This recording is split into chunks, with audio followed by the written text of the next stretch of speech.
Far from the mountains of South Azerbaijan, a new home flourishes. In Canada, our stories continue. Traditions live. We gather, share. Azerbaijan to Canada.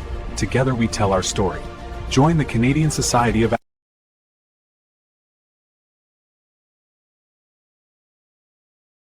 Cumhuriyetinde Fars milliyetçiliğinin yükselişi ve Güney Azerbaycan'dır. İran İslam Cumhuriyeti tarihinin en ağır buhranıyla karşı karşıyadır. Amerika ve İsrail'in başlattığı dün saldırı, hakimiyetin ağır dini lideri Khamenei ile sistemin birçok üst düzey, özellikle askeri alanda büyük başlarını öldürerek sıra dışı bırakmıştır. Ve hakimiyette kalmak için Fars-İran milliyetçi projelerinin başlaması belası olmuştur. Khamenei'nin ölümü, Amerika ve İsrail'in güçlü verdikleri hakimiyet değişiklikleri büyük bir ihtimalle Cumhuriyet İslam'ın sonunu getirmiştir. Önümüzdeki günlerde Fatih güçlerin ne karar vereceği daha net ortaya çıkacaktır. Hem içeride hem haricde meşruiyetini yitirmiş bir rejimin bu ağır hücumların karşısında ve her an patlak verebilen içerideki isyanlara dur diyecek gücü yok ve Cumhuriyet İslam'ın varlığı bir mucizeye bağlıdır. Yarım esre yakın bu hakimiyetin getirisi ve çattığı nokta tam anlamıyla bir felaket olmuştur. Hiç bitmeyen siyasi buhran, içtimai buhran, çevre, muhitezist buhranı ve en önemlisi psikoloji ve ahlaki buhran ve ahlaki çöküş, İran İslam hakimiyetinin İran siyasi coğrafyasında yaşayan milletlere ermalanıdır. Bir ülkenin toprakları işgal altında ve yüzlerce insan ele bu anda canlarını verirken xiyabanlarda, hem içeride hem dışarıda insanların çal oynasın ecdememi sloganlarını yürüdük. İran içerisinde insanlar ölür ve İran'ın hem içinde hem dışarıda xiyabanlarda insanların rəqs ettiğinin şahit oluruk. Bu da ülkenin ne kadar ahlakı bir çöküntüye uğradığının en net örneğidir.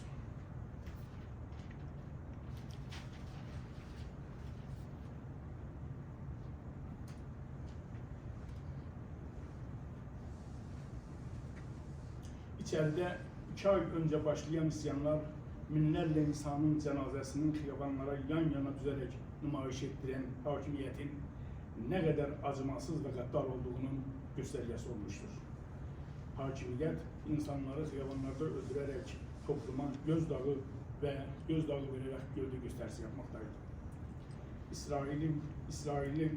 İsrail'le 12 günlük savaşın sona ermesi buhranın bittiği anlamına gelmemiş ve Cumhuriyet İslam'ın siyasi emniyeti ve meşruiyetinin ne kadar aşındığını ve yeni bir dönemin başlandığının tartısı olmuştur. Bu savaş, 12 günlük savaş, İran İslam Cumhuriyeti'nin kırılganlığının derinliğini daha hiç önce görülmemiş ve çıplak bir şekilde ortaya koymuştur. Bu savaş, İslam Cumhuriyeti'nin yalnız askeri, nizami, ittilaatı zevkini ortaya koymadı. Belki aynı zamanda içtimai ile yani efkar-ı imamide iktidar ve otorite imajını tamamen paramparça etmiştir. Ve hakimiyete çöküş kapısına aralamıştır. Amerika ve özellikle İsrail rejim değişikliğini yüksek sesle dile getirmeleri ve akabinde baş veren Cumhuriyet İslam'ın zincirleme çöküş sinyalları daha sık işitilmeye başlanmıştır. Ve İslam Cumhuriyeti'nin sonrası planlar tartışılmaya başlamıştır. Böyle bir ortamda tehlikeli bir akıma şahidik. Batı'da bazı önemli çevrelerin özellikle İsrail'in medya gücü kullanarak seltenet tarafa meyillenme özelliklerine şahidik. Ki bu da Fars milliyetçiliğinin yeniden ortaya çıkışının sinyallarıdır. Geçirdiğimiz bu 2 ay içerisinde özellikle haricde baş veren gösterilen istibdada meyilli yeni bir milliyetçilik, daha doğrusu ifrati, nicatperest, şiddet, hışunet yanlısı, dışlayıcı, kimsenin kabul etmeyen ve şovinist temellere dayanan Fars milliyetçiliği Fars faşizminin ayak seslerini duymaktadır. Yani daha net olarak bir diktatör, istibdadi rejim bir başka diktatör rejimle değişilmeyi istenir.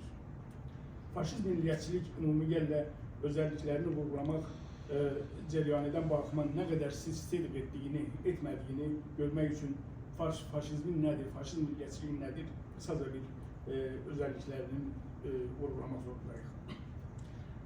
Ve faşist milliyetçiliğin çok kısa özellikleri: radikal milliyetçilik ve nicatperestlik, öz milletini diğer milletlerden üstün olduğuna inanç ve diğer milletlere tehkirle yanaşmak.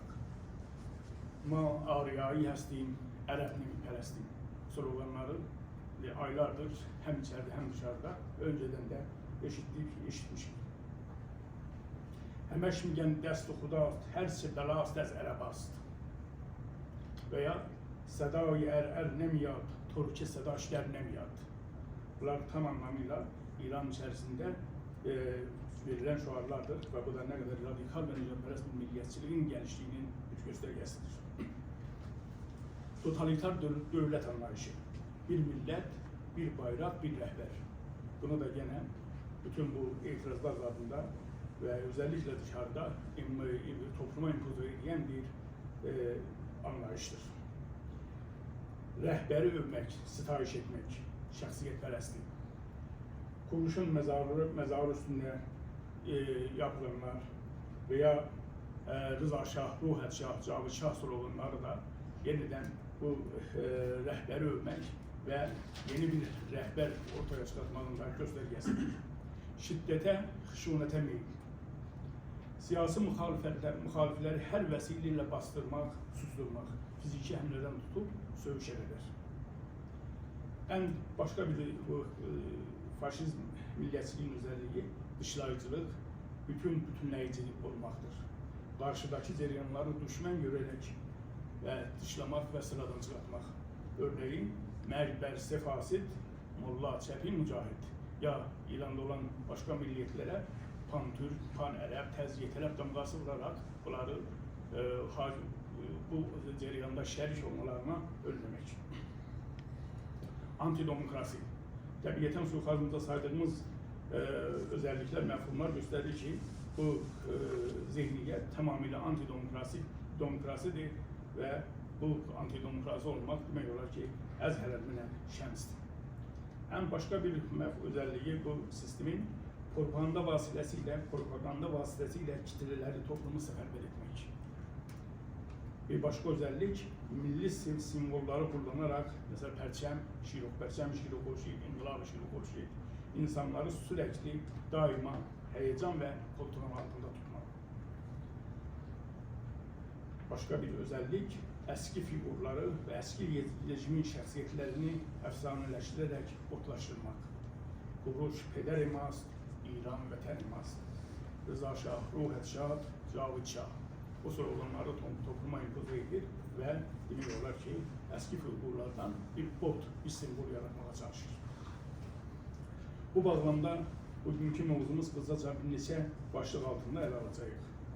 İran Fars milleti ve kimliği, İran Fars milleti ve kimliği, huviyetin mefhumu, İran nasyonalizmi ile Fars nasyonalizmi arasında hiçbir fark yoktur.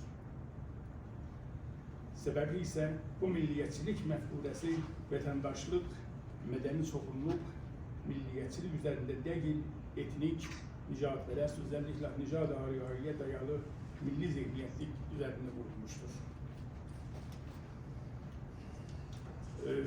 Konuya dokunacağımız kısaca başlıklar: Fars, İran milliyetçiliği ve İran devrimi.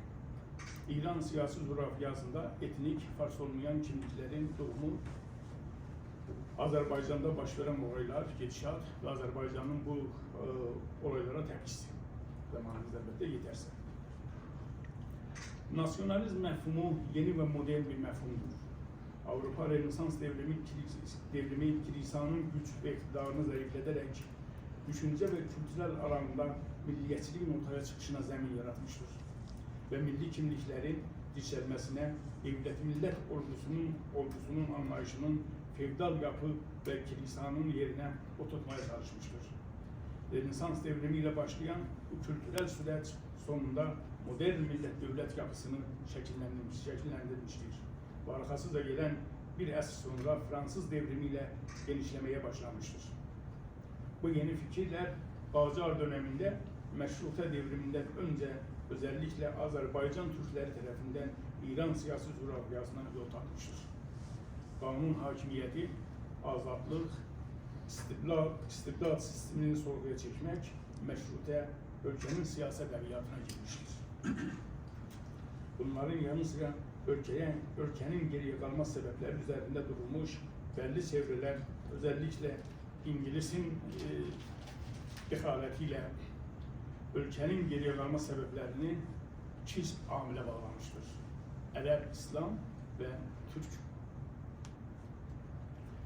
Bu da arkasında İran'da o dönem Bastenyerai, arkaizmi, nostaljik ve romantik İran'ın Nijad Ariyai fikrini ortaya koymuştur. Bu fikre göre İslam'dan önce devlet anlayışı İran'da mevcut olup ve İran parlak medeniyete sahip olmuştur. İran milleti ve kimliği tarihi siyasi bir fenomendir. Bu zihniyete göre modern söylemlerin tersine İran milleti, yani daha doğrusu Fars milleti modern dönemin ürünü, mahsulü değildir. Belki İslam'dan önce ve İslam'dan sonra yüzyıllar boyunca var olmuştur. İran ülkesi ve milleti başka ülkelerin tersine tarihi, kültürel, coğrafi, vatan anlamında tarihi, coğrafi bilince, şuura malik olmuştur. Ve bu şuur yüzyıllar boyu İslam'dan önce şekillenmiş ve İslami döneme geçiş yapmış ve öz gücüyle İran'ı, yani Fars olmayan ama İran'a musallat olan hakim kavimleri, tayfaları öz içinde eriderek, zob ederek İranlılaştırmış ve öz yoluna ve yükselişine devam etmiştir. Bu eski, parlak ve köklü kimlik ve millet anlayışı sayesinde modern İran milleti şekillenmiştir. Ve İran başka huviyetsiz ülkelerin tersine eskiden yeniye geçiş sürecinde büyük bir problem yaşamamış ve İran aydınları modern milliyetçiliği öz eski siyasi, tarihi ve kültürel esaslar üzerinde berpa etmişlerdir. Meşrute devrinin yozlaşması ve çöküşünün ardından Pehlevi səltənəti bu devlet millet anlayışı üzerine ifrati Fars milliyetçiliği, Nijad Ariyai ve Bastenyerai esasında vurulmuştur. Birinci Pehlevi Rıza Mirpenç, Nijad Ariyai ve Millet-i İran söylemini modern devlet millet projesini zor kurularak Malik-i Mehrusa'ya hakim olmuştur. Bu yeni sistemin özellikleri şahçılık, şahmeyveri, Bastenyerai, arkaik, eski medeniyetin ihyası, Batı yönlü Gərb-Yerai ve Fars dili kültürü ile yeni milletçiliğin, yeni İran'ın oluşmasıdır. Bu bağlamda Fars olmayan milletler ağır baskı ve asimilasyona tabi tutarak tek millet, Ariyai, tek kültür, Fars dili ve kültürü ve tek rehber Rıza Pahlavi dayatılmaya çalışmıştır. Bu yeni sistemin özellikleri vaxt az olduğu için ben çok kısaca bazılarına işaret edeceğim. Bu yeni sistemin özellikleri kısaca belədir. Şahçılık məfhumu. Ana vətənə şah keşikçidir. Şah mehriban, şəfqətli atadır, pederdir. Ve millet onun uşağıdır. Daha doğrusu köləsidir. Şahın əmrindən itaat vacibdir. Padişah biz İranlıların atasıdır. O Allah'ın yeryüzünde kölgesi, nümayəndəsidir. Xuda, şah, mihen. İşte bu slogan bundan ortaya çıkmıştır. Elə bu zihniyetin təsirində 2. Rıza Pəhləvi Şahzadə danışıqlarında mən buradayam ta milletine bir ata unvanında değişikliklerin bağımlısı olun.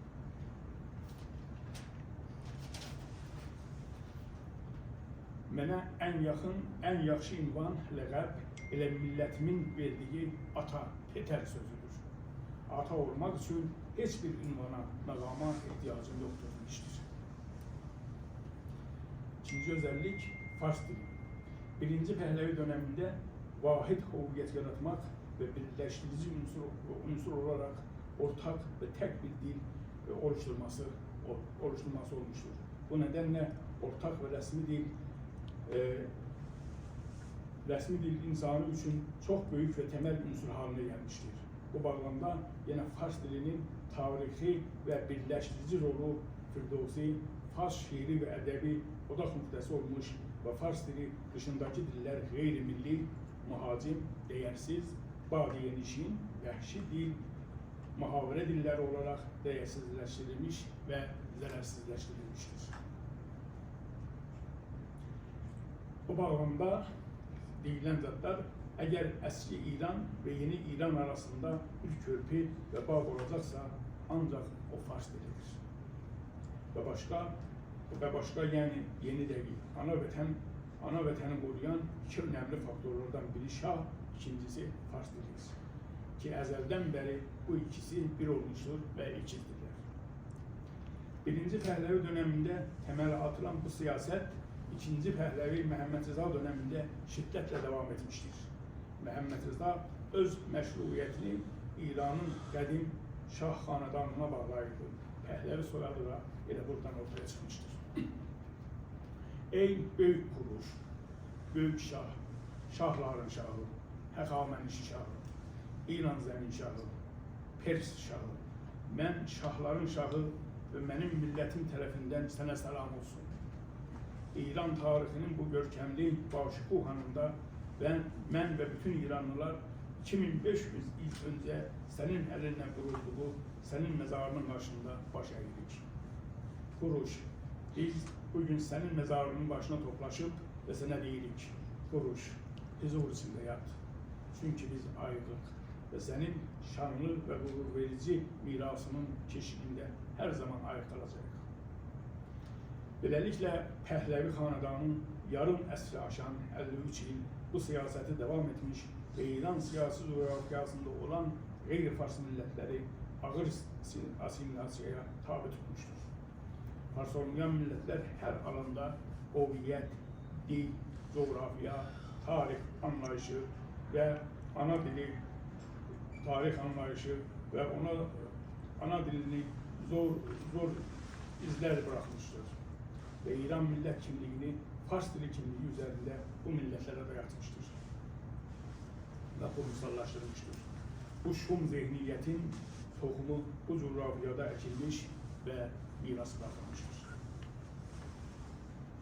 Güney Azerbaycan ve İran siyasi coğrafyasında yaşayan diğer Türkler, tarihi, mezhebi, tarihi deyəndə Türklerin 1000 illik hakimiyeti bu bölgede, mezhebi Şiye mezhebine sahip olmak, yaşam terzi, şehirleşme, bu sebeplerden dolayı diğer toplumlardan, diğer İran'da yaşayan toplumlardan daha çok asimilasyona maruz kalmışlardır.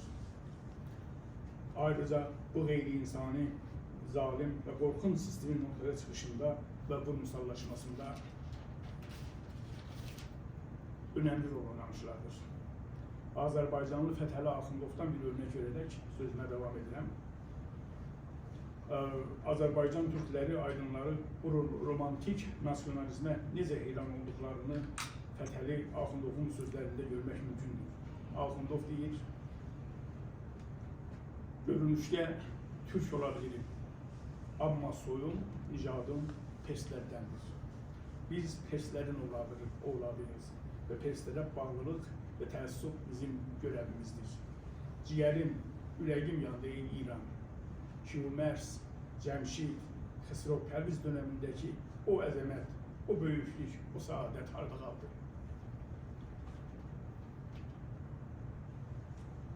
İşte bu o dönemin kısaca bir özetiydi ki neler oldu.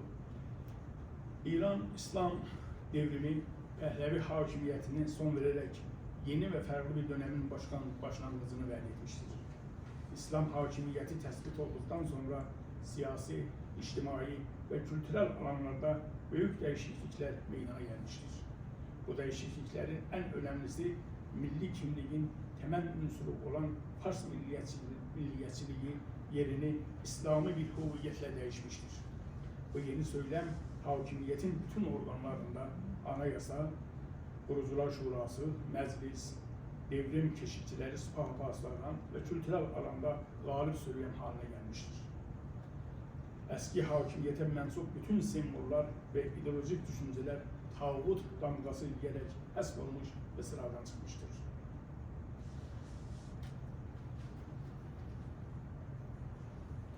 İnkılabın yeni lideri Khomeini milli meseleye karşı çıkarak İslam bu gereksiz sözleri aradan kaldırmak için gelip milli şəxslər bizim dərdimizə değmez. İslam milliyete muhaliftir. Milletin anlamı biz milliyeti isteyirik. İslam'ın istemirik demektir.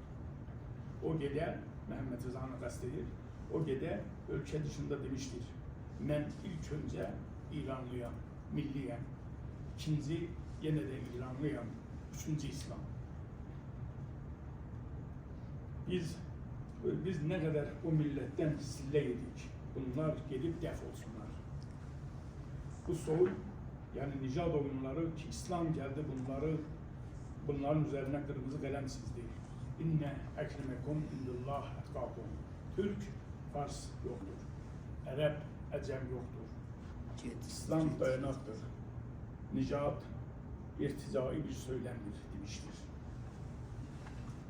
İnkılabın hakim şer'i olan Xalxali Rıza Palani'nin məqbərəsini dağıdarak Şiraz'da Təxt-i Cəmşidi dağıtmaq için bir grupla ellerine bel ve külen yalarak Mərdeş'e gitmekleri söylenmektedir. Ayrıca Xalxali Ərəb əmirliklərinin əmiri Şeyh Raid ile görüşünde bu anda Fars körfəzi İslam körfəzi adıyla tanınacaktır. Fars körfəzi Pəhləvilərin milli görüşü ve imperialisti bir addır. Ayetullah Khomeini de bu fikirlendirilmişti.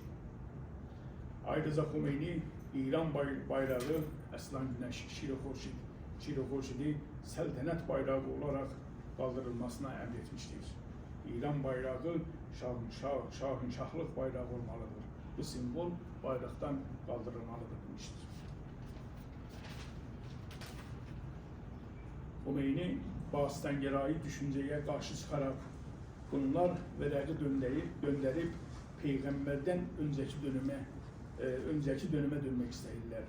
Ateşpərəst Məcusi Səlatinin devrine dönmek istəyirlər. Bu bütün xiyanətlərin en büyüğüdür. Bu İslam'ın heysiyetini, şerefini aradan kaldırmak demektir. Ümmet-i İslam mefhumu Khomeini'nin siyasi nezariyesinin merkez unsurlarından biriydi.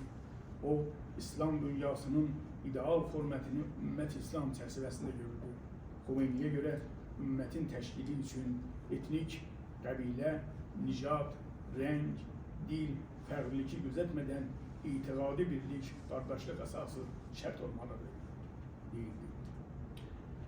Bu fikirler anayasanın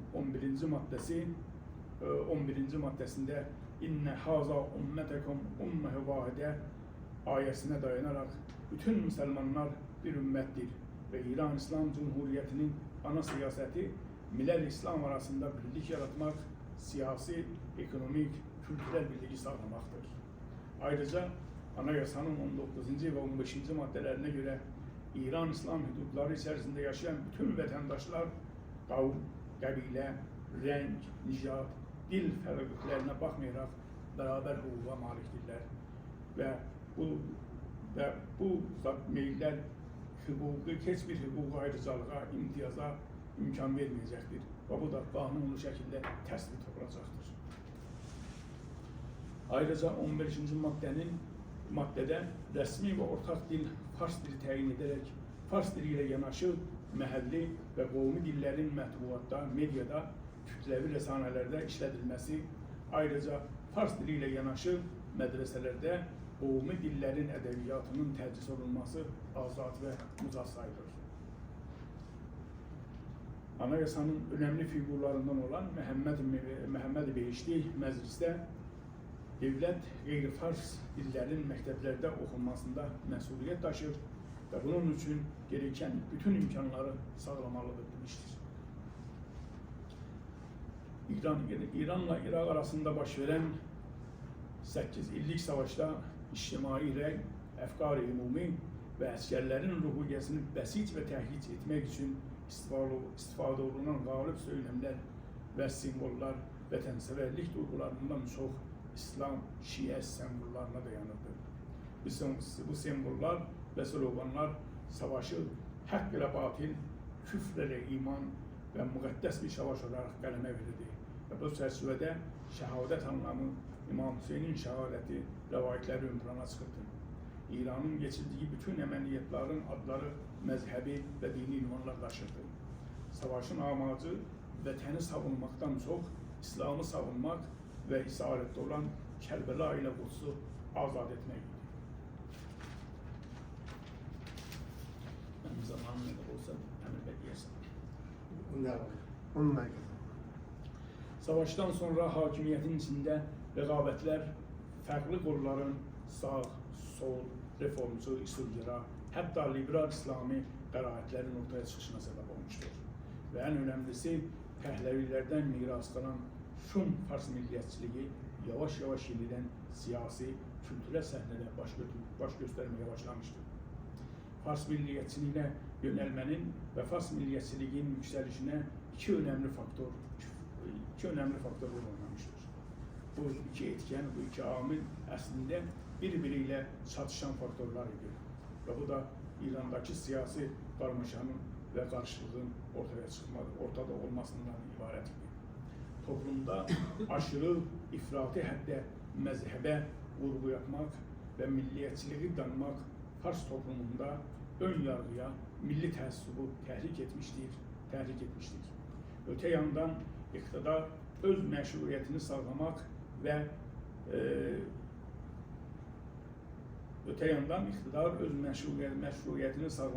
ve memnun olmayan kesimleri tatmin etmek için milliyetçilik propagandasına yüz tutmuştur.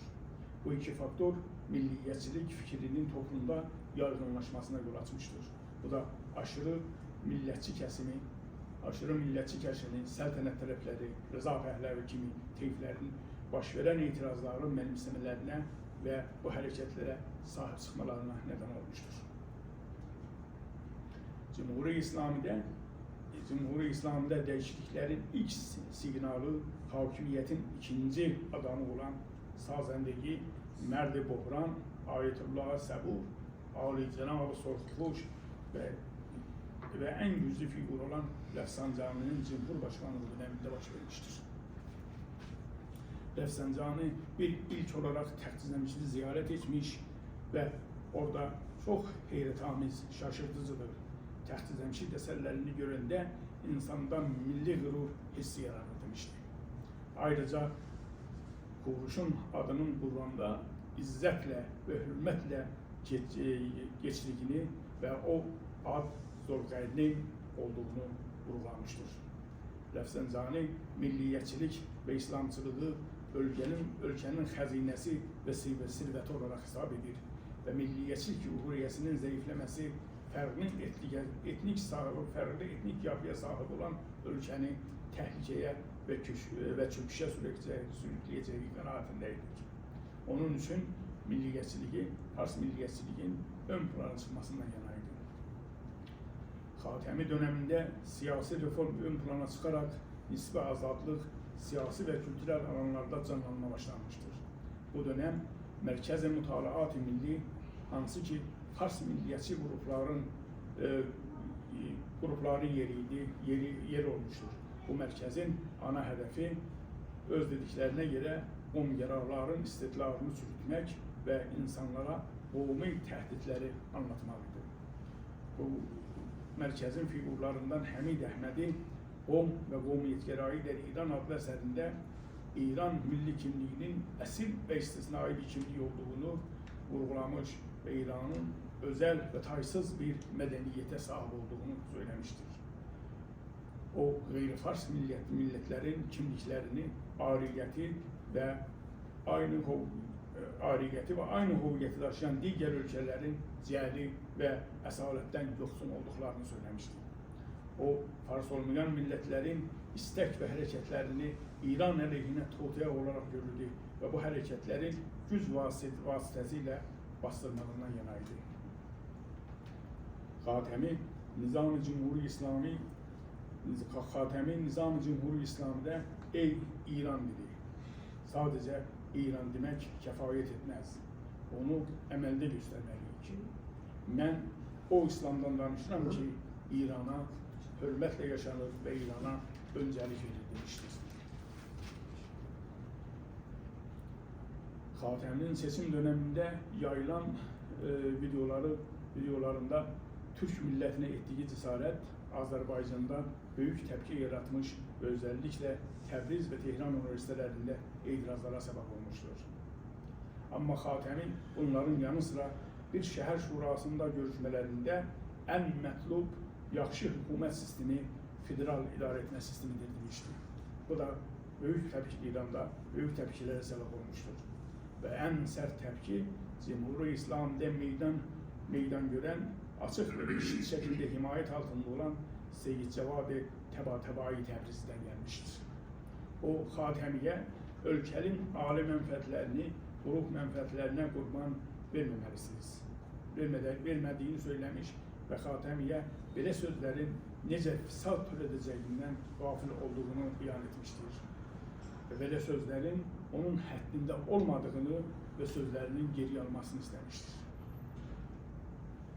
İran devrimindən sonra İran nasyonalizminin ən yüksək səslə dilə gətirən İran şəhri nəzəriyyəsi teorisinin banisi Seyyid Cəvadi Təbrizi Təbatəbai olmuşdur. Bu proje ilə ortaya çıxan zehniyyət və hazırlaşan kadrolar İran İslam Cumhuriyyətlərinin orqanlarına nüfuz edərək İranın xarici siyasətini kültürel alanlarda ittilaatı qüvvələr arasında nüfuz edərək özellikle Azərbaycan Türklərinə qarşı Azərbaycan Türklərinə və Azərbaycan xalqlərinə hədəf almışdır. Bu zeyniyyət bir çox alanda Cumhuri İslam'ın iç və dış siyasetine yol vermiştir. Bu zeyniyyətin özellikle Azərbaycanla Ermənistanın Qarabağ Savaşında İranın Ermənistanı savunması və Azərbaycan Milli Hərəkətinin vasitəsilə baş verən etirazlara necə müdaxilə etdiyini və ittilaati nüvurların Azərbaycan milli fərqlarını necə sıxışdırdığı bir örnəkdir. Bunlar hamısı bu zehniyyətin məhsuluydu və bu orqanların nüfuz edən insanların vasitəsilə həyata geçirildi. Təbatəbaiyə görə İranşəhr əski bir termindir. Sasani və sonra İslam ülkəsi ya böyük kültürel İranı Buxaradan Şama qədər, Misrə qədər alanı qapsayan bir kültürdür. Təbatəbaiyə görə İranın siyasi düşüncələri İran şəhri Ərəb xilafətindən fərqlənir və İranlılar heç bir zaman İslam xəlifəliyini qəbul etməmişlərdir. Bəlkə sekular, əqlani düşüncə və çoxulculuğu, demokrasi Sasani dönemindən İslamı dövrəyə daşınmışdır. İranın qızıl devri Ərəb, Türk nökərlər və Moğolun istilası ilə sona ermiş və İran qurun-u bosta və düşüncə çöküşünə və yozlaşmaya sarı getmişdir. Təbatəbaiyə görə Azərbaycanlılar Türk olmamış və bir gün ortaya çıxan Türkçülük olan dediyinə panturkizm hərəkəti cəhalət və şuursuzluğun qarışımı bir ürün olmuştur. O panturkizmi İran və İran kimliyinə böyük bir təhlükə olaraq hesab etmiş və İran kültürünün, mədəniyyətinin yüksək şəhər kültürü, Türk kültürünü isə bədəvi, kənd kültürü olaraq nitelendirmiştir.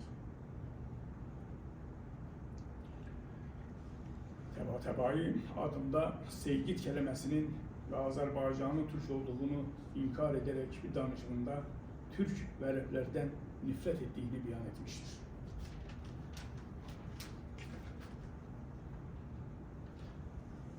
Teoriye Mektep İranı. Bundan sonra biz İran Mektebi, İran ekolunu dünyaya tanıtmalıyıq. İran iman aynəsidir. Mən İran məktəbinə vurğu yapıram.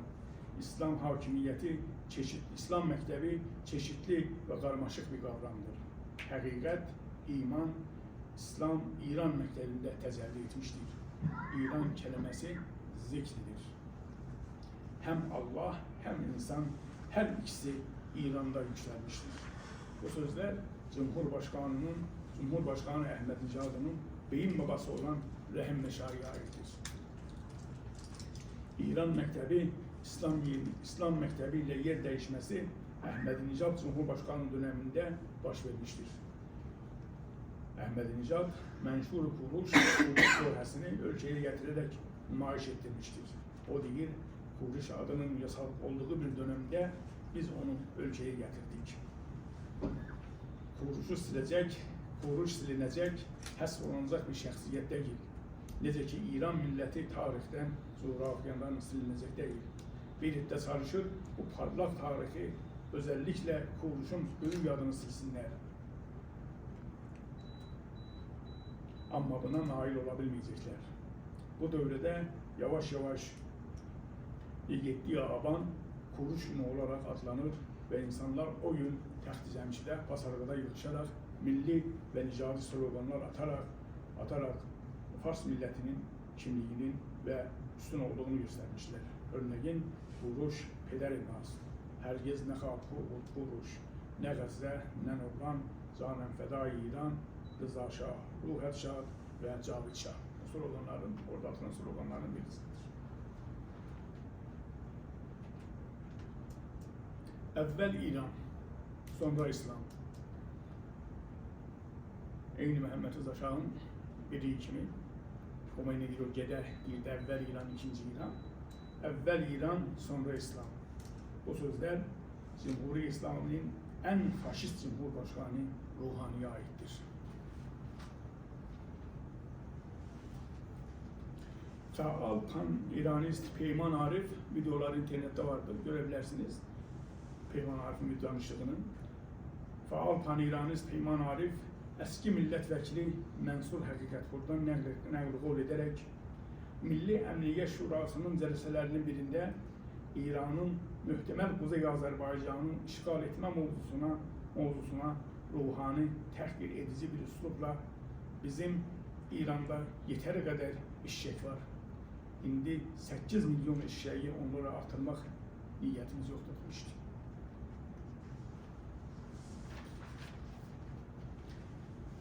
İran'da Fars olmayan millətlərin ana dildə təhsili tələblərini düşmənlərin bir komplosu və tohtəsini olaraq değerlendirildi Ruhani.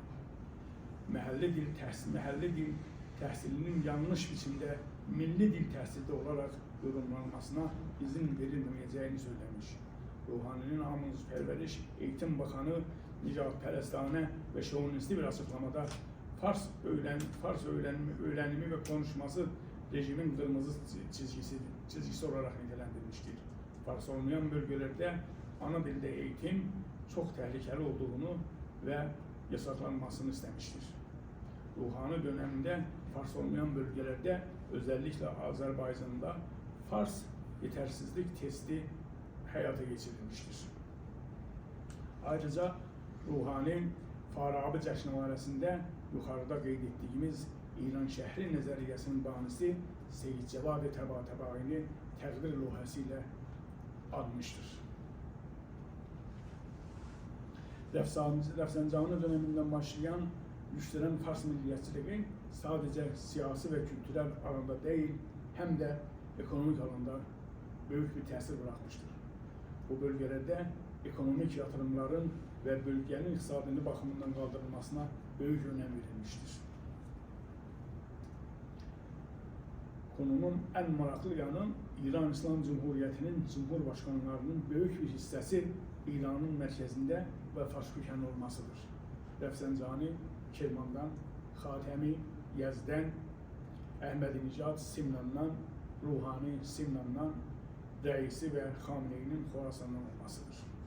Bu Cumhurbaşkanları öz dönemlerinde o bölgelere ağır yatırımlar yatırmışlar. Rəfsanjani'nin döneminde Kirmana yatırdığı sermaye Azerbaycan bölgesinde yatırılmış yatırmaların 300 katıdır. Umman dənizindən İranın mərkəzi fəlatına böyük həzinələrlə su daşımaq ruhani dövründə həyata keçirilmişdir. Xəzər dənizinin suyunu İranın mərkəzi fəlatına daşıma söyləmi və küləng vurulması Əhmədinəcad dövründə olmuşdur. Azərbaycanın süngün mes mədəninin Yezdə daşınması, İsfahanda ağır sənayinin yerləşdirilməsi və yüzlərcə böyük projelər buna örnəkdir.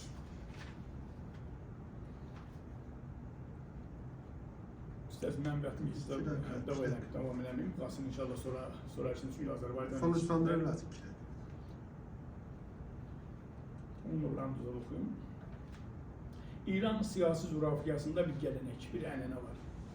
Mərkəzi hakimiyyətin zəiflədiyi və çöküşü ilə etnik bölgələrdə isyanlar və ayaqlanmalar baş vermişdir.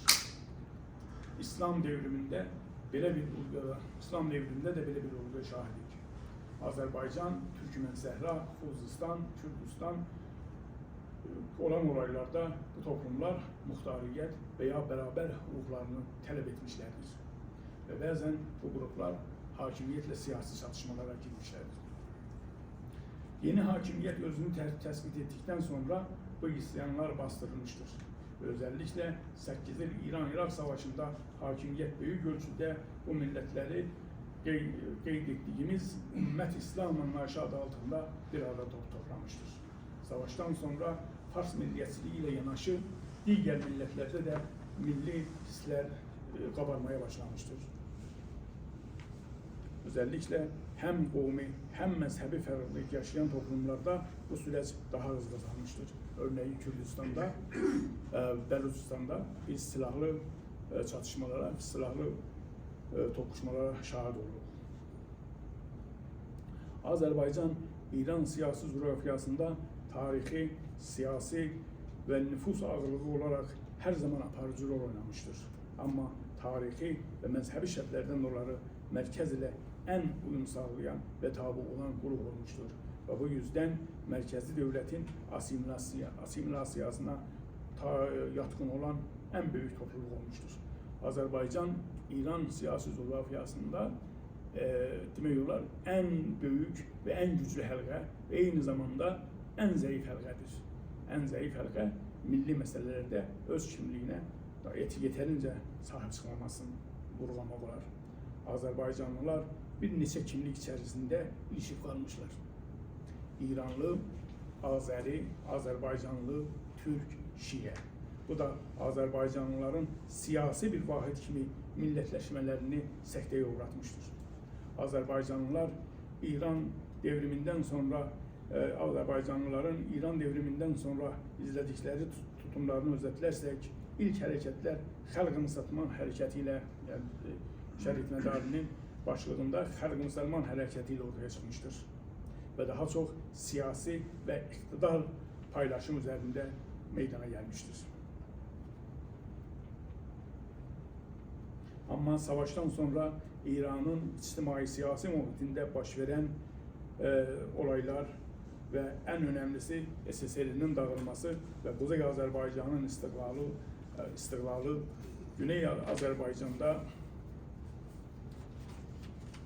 Güney Azerbaycan'da hareketlenmeleri ve milli meseleye dönüşü tetiklemiştir ve özellikle bu dönem Azerbaycanlılar daha çok öz kimlikleri ve hüviyetlerine dönmüşlerdir.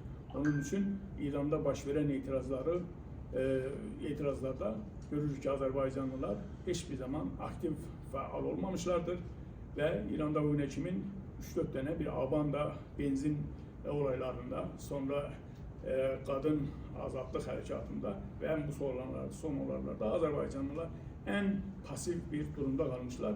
Onun tersine mahalli ve milli isteklerinde özellikle İran gazetinde o Azerbaycanlılar Suska benzeren İran ruznaməsində çıxan, sonra Fitilə, sonra Urmu görünen ve sonra Azerbaycan'la Ermənistan savaşlarında itirazlarda aktif faal olmuşlardır.